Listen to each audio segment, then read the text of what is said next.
The Mike Wagner Show is powered by Sonic Web Studios. Hi, this is Mia Mosinzia, also known as Mia No Time for Love. Check out my latest book, Missing, available in print and ebook formats on Amazon. It's now time for the Mike Wagner Show, powered by Sonic Web Studios. Visit online at sonicwebstudios.com for all your needs. The Mike Wagner Show can be heard on Spreaker, Spotify, iHeartRadio, YouTube, iTunes, Anchor FM, Radio Public, and the MikeWagnerShow.com. Mike brings you great guests and interesting people from all across the globe. So sit back, relax, and enjoy another great episode of the Mike Wagner Show.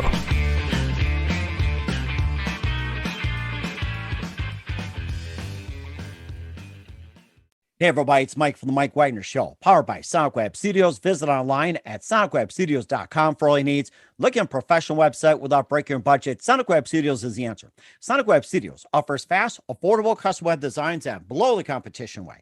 Call today, 1-800-303-3960. It's 1-800-303-3960, or email to support@sonicwebstudios.com.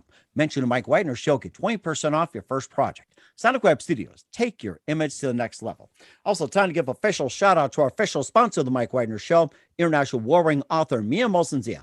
If you love fast-paced mysteries, you'll love Missing by Mia Mosinzia, available on Amazon in paperback and ebook. Missing is fast-paced and intriguing with an unforgettable twist. Takes place in 4 countries, 2 strangers, 1 target, where truth is an illusion and those you love will be the first go missing. It's available on Amazon in paperback and ebook. Missing by Mia Mosinzia has garnered great reviews and even loved and endorsed by Howard celebrities, including Joanna Cassidy, Forbes Riley, and else. So grab your copy today. 4 Goes Missing by Mia Mosinzia, available on Amazon. Also, check out the Mike Wagner Show at themikewagnershow.com and over 30 podcast platforms, including Facebook, SoundCloud, Spreaker, Spotify, and iHeartRadio.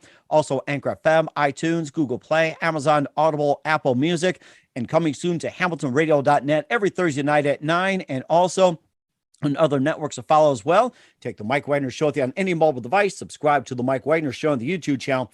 Follow the Mike Wagner Show on Instagram and Twitter today. And for great gift ideas, go to Amazon.com and check out the Mike Wagner Show podcast. T-shirts, pop sockets, throw pillows, tote bags, hoodies. Makes great gifts 24/7. Amazon.com. Check out the Mike Wagner Show podcast. And for more great gift ideas, go to Amazon.com/Mia Mosinzia for great books like Missing, Once, and Wrinkles. Also cool merchandise like T-shirts, pop sockets, phone cases, hoodies, and more. Amazon.com/Mia Mosinzia. Check it out today. Also support the Mike Wagner Show on Anchor FM, PayPal, themikewagnershow.com, and make sure you buy me a coffee at buymeacoffee.com at the Mike Wagner Show. Make sure you do so today. We're here with a terrific lady who's a wife, mother, daughter, and lover of all literary. We'll talk about that. She's also got a book called Masked Intent, and she's also a journalist by training, holds degrees from University of Virginia and Columbia, also began as a business reporter for Poughkeepsie Journal and went on to Crane Communications as international publisher of business and trade magazines. Also periodically contributes to Advertising Age, and she also had led some creative led strategies, marketing for several global companies, also launched a boutique marketing firm, did some consulting, and currently an adjunct professor at Georgetown University. We'll talk about that. And the brand new book takes a taut, complete look on how we hide behind inauthenticity to guide through interpersonal relationship, and also a backstory behind it too. It's called Masked Intent, and live, ladies and gentlemen, from the Plus Studios in beautiful downtown Washington, D.C., the amazing wife, mother, daughter, and of course, she loves literature, the very multi-talented author of Masked Intent, Kim Greer. Kim, good morning, good afternoon, good evening. Thanks for joining us today. Hi, Mike. How are you? Thanks for having me. Well, I'm doing great and glad to have you on board as well, too. So you're wife, mother, and daughter, and lover of all literary, and you're a journalist by trade. You also hold degrees from University of Virginia and Columbia University. You began your career as a business reporter for Poughkeepsie Journal and went on to Crane Communications as an international publisher of business and trade magazines, and also periodically contributed to Advertising Age. And you also conducted and led strategic and marketing communications for several global companies. You launched a boutique marketing firm, did some consulting. You're also a current adjunct professor at Georgetown University. And your new book takes a taut, complete look and how we're behind the inauthenticity to guide through interpersonal relationships and more. And there's a little backstory behind it too called Masked Intent. And before getting to all that, Kim, tell us how I first got started. Well, sure. Well, I've always been a storyteller. I think from the time of 12 years old, I got into writing short stories and was encouraged by my English teachers, the first of whom was my mom. Mm. And so I kept with it. I just kept writing. I think that if you look for a common thread behind all of the jobs I've had, it is storytelling. In order to be a brand agent, you have to be a storyteller. There has to be something that you ought to relate through pictures and messaging. When you are a teacher, you're telling stories in order to engage your students. And so I think that's kind of the common thread. But I left journalism because I realized it was right around the time when I realized I was not going to be the female Walter Cronkite. That had been my goal. I wanted to tell stories. I wanted to disseminate information, but it was right around the time when, at least from my perspective, journalism was changing from being information driven to being advertising driven. And it really wasn't something that I wanted to do. And I didn't like the scrutiny of the stories that I was writing, because a lot of them had to do with whether or not they would be placed in the same issue as a particular advertiser. And it just wasn't why I got into it. And so I went the corporate route, but kind of always kept my story writing on the side. And like so many would-be writers or wannabe writers, when the pandemic hit, I decided to pull it out, dust it off, and see what I got. And Masked Intent was the result. And before we talk the book as well, too, it made me think, too, that I was a journalist back in the day. It was more sports writing. You talked about the information, but then it's like, wasn't advertising back then considered taboo as well? If you say you did a story on so-and-so and it was tied to advertising, wasn't that taboo back then? It was supposed to be. But because I worked for trade publications, it was kind of a handshake under the table when it wasn't overt, but I saw it going on. And, I was bright-eyed, bushy-tailed, and full of ethics, fresh out of grad school. It just wasn't what I wanted to do. It didn't engage me. It became boring after a while. And so I realized that maybe my attentions were more in telling stories of my own making rather than disseminating news. And I noticed that trend has been going on as well, too. It's like, instead of a talking head like Walter Cronkite, who actually just told you straight without any left, right, or any slant like that, you get a talking head, Walter Cronkite, CBS, Harry Reasoner, ABC, Floyd Calvert, NBC. Then you had McNeil, Lara. Those are the ones that really trust, talking head and everything else. And what was it one precise moment that simply influenced you into what you're doing for the rest of your career? I was a daily reporter. And as a business reporter, so covering daily news was not something I was accustomed to, but I was the only one in the office that particular day. And so the city editor asked me to cover a funeral of a Teamster in upstate New York. And I couldn't figure, what is my goal here? The only thing he wanted, it wasn't to get the coverage of the actual funeral. It was to get a quote from then Governor Mario Cuomo. Because we were a small, tiny little paper, and Cuomo at the time had the reputation for only speaking to Albany state-based reporters, and I was not that. And so that became my challenge. But it wasn't so much just to get the quote. I think it was to say this paper had the quote. And I felt like that was a bit of a misplaced carrot dangled in front of me. I didn't really see the value. I wasn't successful. His people flanked around him in a way I understand, yes, this is a governor and you're not going to let just anyone come up to him.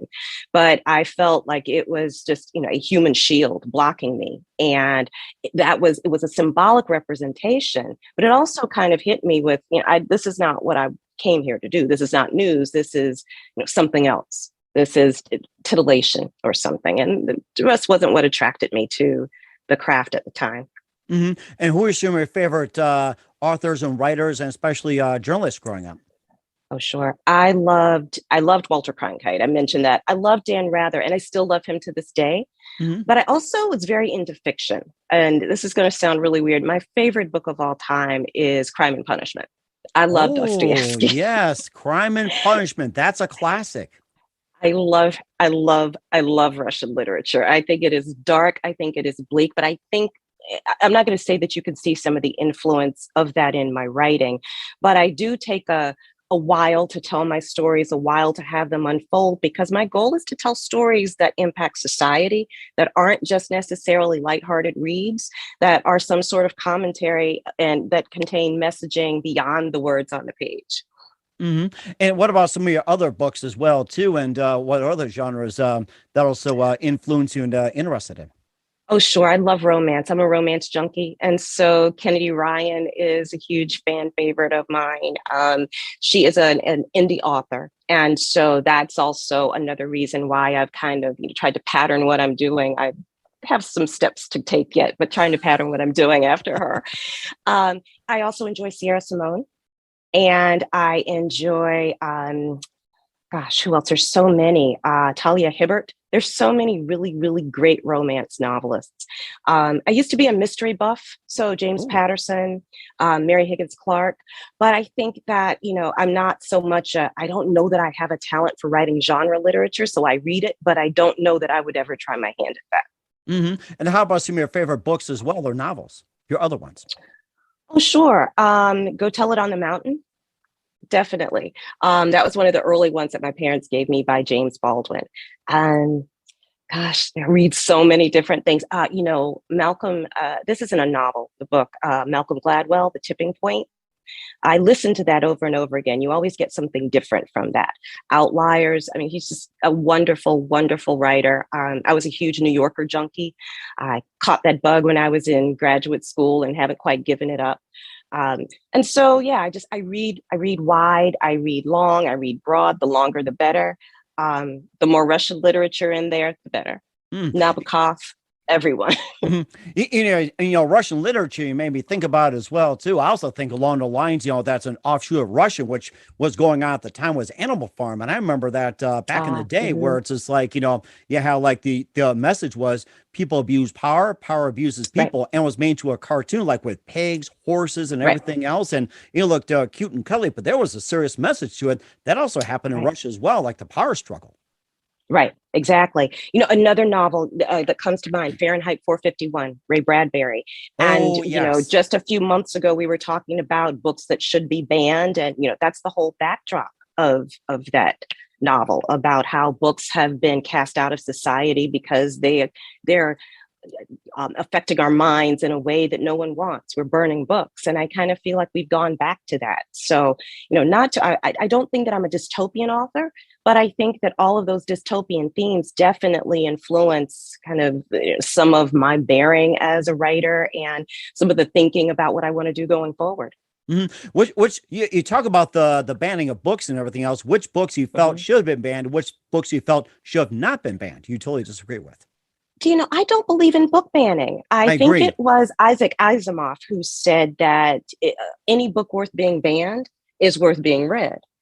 And so I just don't see that anything along the way, Lolita, it's a tawdry story to be sure, but these stories come from somewhere. Art definitely imitates life. And so, I don't see the danger in reading a fictional story having that bleed out into bad behaviors. I think bad behaviors are learned, they're reinforced, but they're not necessarily picked up on the pages of books.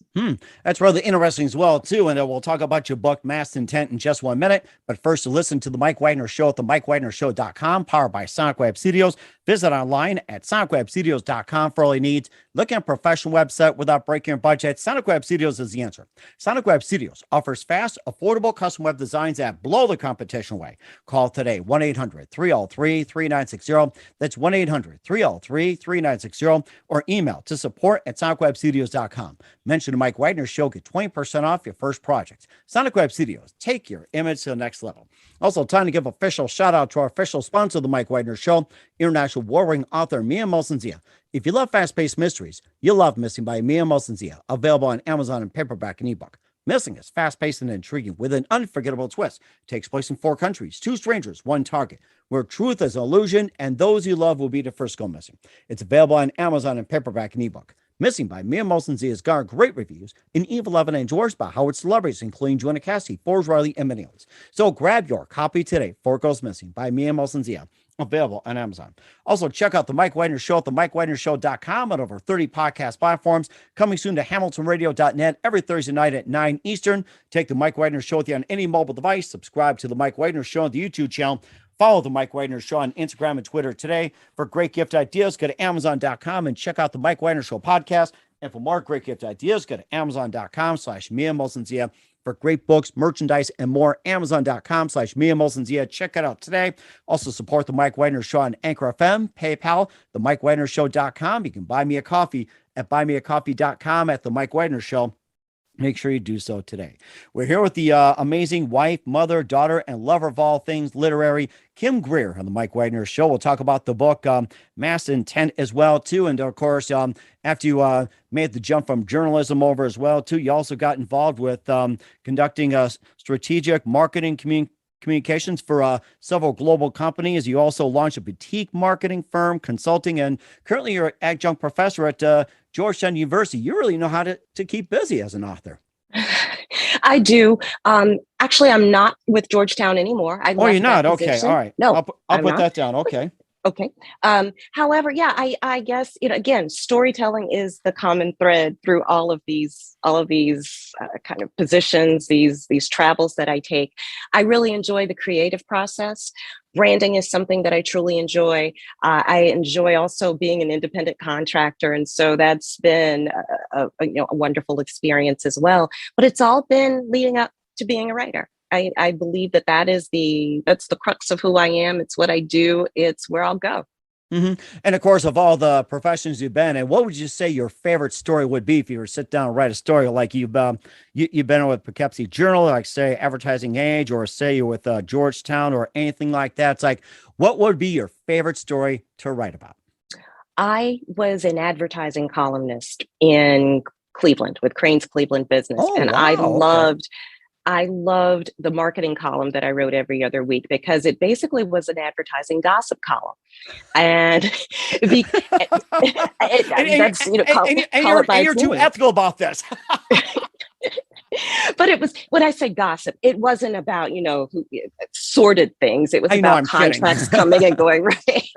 But it was very informative because it also gave some indication as to the types of businesses that were moving in and out of Cleveland. And so I felt like I had a scoop on the local daily paper. I was only writing once a week, but I was able to pack my column with news from advertising agencies because if you want to find someone in the know, PR folks are in the know. And so they would feed me information. I would chat them up. They'd chat me up. And it was just great fun every week to compile that information. I'd love to maybe write a book about that someday. Mm-hmm. It was great. And speaking of Cleveland as well, too, I know they had their ups and downs. They almost filed for bankruptcy. And then I think somewhere a decade later, they became really artsy, put in a Rock and Roll Hall of Fame. They got rid of that steel belt image. Where were you at the time? When you're in Cleveland, was it like in a down period where it's like they were about to file for bankruptcy, or was it like they became real artistic, like Rock and Roll Hall of Fame, and improved? What was it? I'm trying to think of that ballpark in Cleveland. What do they call it? Like. They used to call it the Mistake by the Lake, the Browns. Right. And it really aptly named. I've never been to a colder place ever. The Indians at the time, the Guardians now, also played right there on the lake. And it was just a hellish experience. I was in Cleveland right around the time, though. Post-bankruptcy, they were in a resurgence. There's an area targeted towards the young people called the Flats, and a lot of bars and entertainment, and that had been cleaned up and very nicely policed. And the Rock and Roll Hall of Fame was under construction at the time, so I never got the chance to see it while I was there. But it was on the rebound. It was taking a nice rebound, and I think that the city still has its challenges, but I really do think there's just so much yet to happen for Cleveland. It's a great experiment that hasn't yet taken off. And I'm sure it's going to take some time as well, too. Could you imagine doing a little advertising gossip on LeBron James? What did he think?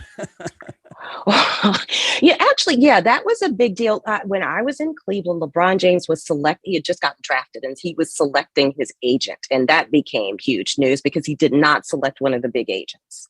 Really? He selected a friend who I believe is his agent to this day. It was someone he'd known from childhood, or at least through the teen years.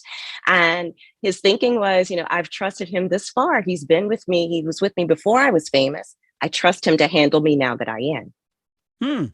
That's a rather interesting one. I did not know he had an agent as a breast fan. You could have been with like Lee Steinberg or John Boris or any of the big agents. But I mean, that's a really inspirational story. I like that. That's so amazing. And of course, we'll get your book as well too with your new book, taking a taut, complete look at how we hide behind inauthenticity to guide through interpersonal relationship. That's Masked Intent, and tell us more about the book and what inspired you to write Masked Intent. Well, I used to, for a very short time, I was a middle school English teacher, and I was struggling to find a way to get my students to write. And I decided, okay, I'll write with you. So let's take 20 minutes out of every class. I will sit down behind my computer and you write too. And that's when the book was born. I started writing some of the more romance related parts of the book. And so I felt like I was, cheating, doing something, kind of naughty in the classroom, which kind of powered me to do it. But I realized after a few weeks of doing that, I had a few hundred pages and I had something there. But I set it aside and I didn't do anything with it until the pandemic struck. Got off doing other things, raising family, taking care of parents. And then once we did have kind of quarantine hangover, I decided, let me take a look at this again. But the world had changed, and about 10 years had passed, and the world had changed. And the biggest thing that influenced me was the changing definition of what truth means. And so I got this idea that let me take the romance story that I have, and I'm going to have it narrated by truth. So I personified the truth. And at the beginning of the book, she's pissed off with humankind because she feels that people no longer recognize her. And she wants to show the dangers and the perils of that. And she uses this love story as an allegory. And it talks about how, as the two main characters try to decide whether or not they want to have a relationship, the thing that gets in the way is the lies that they've told themselves about their past relationships. There's a whole lot of self-deception in the way. There's a whole lot of wearing of masks, not being your authentic self as you try to connect with other people. And it drives them farther apart instead of bringing them closer together. And so there are various periods throughout the book when Truth narrates about this. She gives her commentary. She foreshadows in some places. She brings in her sister's accountability and honesty to kind of help keep pace with what's going on in the story as well. And the whole idea is to just kind of take a look at the fact that we are some of the biggest deception happens within ourselves. There are lies we tell, we choose to believe, and it's okay, but it's not okay.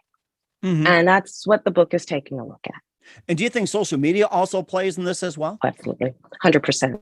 Absolutely. The whole idea about alternative facts and alternative truths. And I'm not one to believe in that idea, but I have since come to, I won't say accept, but understand that there are some folks who define truth by their own experiences, based on what they know, what they've been taught, what they've grown up believing and feeling.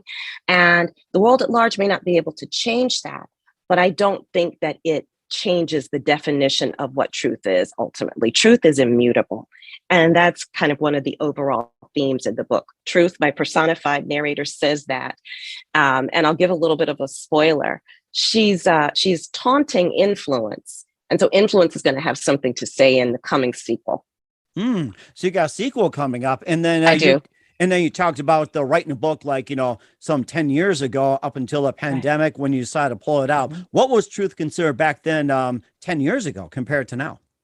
Well, I can tell you truth was not an element of the book back then. It started out being just kind of a straight love story. I was going to write a romance and see if I could get it published. So truth really didn't play any role in it. But I'm happy that I didn't finish the book, number one, then, because I think it would have been a lot less impactful. The characters certainly would not have been as developed. And I don't know that it would have touched my heart as much as it does now. I really kind of like this idea of truth trying to teach us a lesson.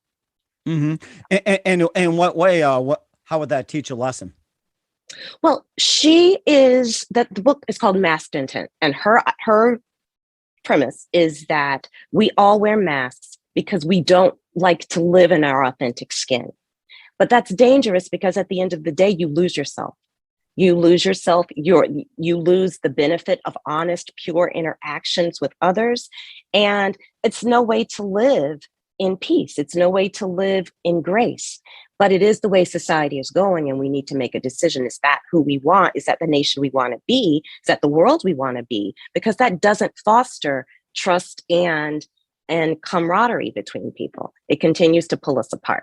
And of course, you wonder, it's like, where do you draw the lines and where authenticity takes a back seat. It seems like power is just really getting very prevalent these days, like division, power, seduction, evil forces. It's really getting prevalent out there. Right. And that's discussed a great deal in the book also. There is a bit of a subplot that involves my main character. Alexa is a PR executive, and she represents an owner, CEO of an international oil company. And he is a huge power player. And with all the things that you might expect of some of the less scrupulous power players, that is who this person is. And she has decided she doesn't want to work with him, but she has to separate her personal truths from her job, from her responsibilities.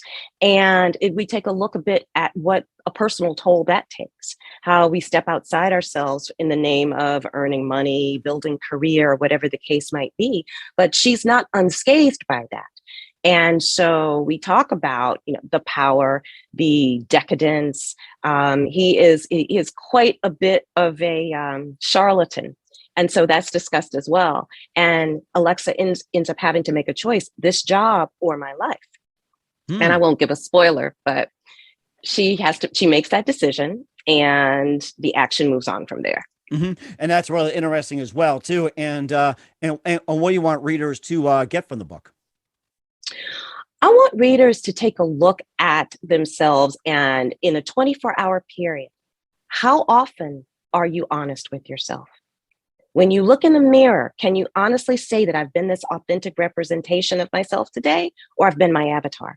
Because I think most of us are our avatars. We want to be a bit funnier. We want to be a bit cooler. We want to be a bit prettier. And so we hide behind these pretty little masks. But at the end of the day, we're losing our authentic selves. And I don't believe that that's any way to live. And that's what I want my readers to think. I want my readers to reconsider this 21st century kind of living our best lifestyle that we've adopted. That is a really good point. I have to say that. Of course, we'll have to double check our Facebooks, Instagrams, Twitters, and everything. Sometimes you got to be really careful out there. And where can we find your book, Masked Intent, at? Sure. So it's on Amazon.com, but it's also on, if you go to your local bookstore, you can have them order it through Ingram Spark. It is, if you want to just go on barnesandnoble.com, it's available there as well. We will certainly do so. We're with author Kim Greer of Masked Intent here on the Mike Wagner Show. And what's coming up for Kim? We'll find out just 1 minute. You listen to the Mike Wagner Show at the MikeWagnerShow.com, powered by Sonic Web Studios. Visit online at SonicWebStudios.com for all your needs. Also brought to you by our official sponsor, the Mike Wagner Show, international warring author Mia Molson's The Missing, available on Amazon and paperback and ebook. We'll be back with author Kim Greer of Masked Intent after this time out. The Mike Wagner Show is powered by Sonic Web Studios. If you're looking to start or upgrade your online presence, visit www.sonicwebstudios.com for all of your online needs. Call 1-800-303-3960 or visit us online at www.sonicwebstudios.com to get started today. Mention the Mike Wagner Show and get 20% off your project. Sonic Web Studios. Take your image to the next level. Hey everybody, my name is Forbes Riley, and I'm an American actress and a TV host. And I was delighted when I got my copy of Missing, which is Extraordinary Relation of Ordinary People based on a real life relationship. It's well written. It's amazing. It talks about a man who has lost his wife and his daughter, and it's very well done. I'm going to highly recommend that you go get your copy of Missing. It is a powerful, exciting read. Mr. Mian Moshe Zia.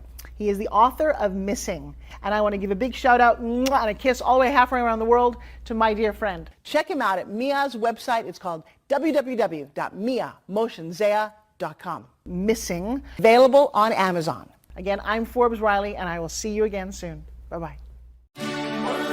Hey, this is Ray Powers, and boy, are you in luck.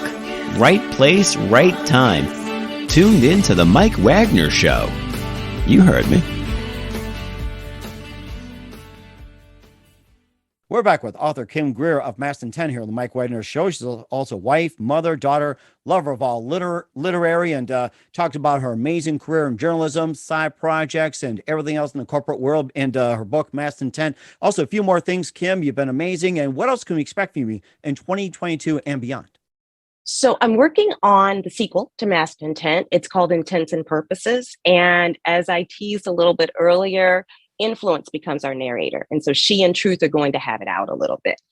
Before I publish Intents and Purposes, there is a prequel to Masked Intent that I've been working on, and it's called Intermezzo.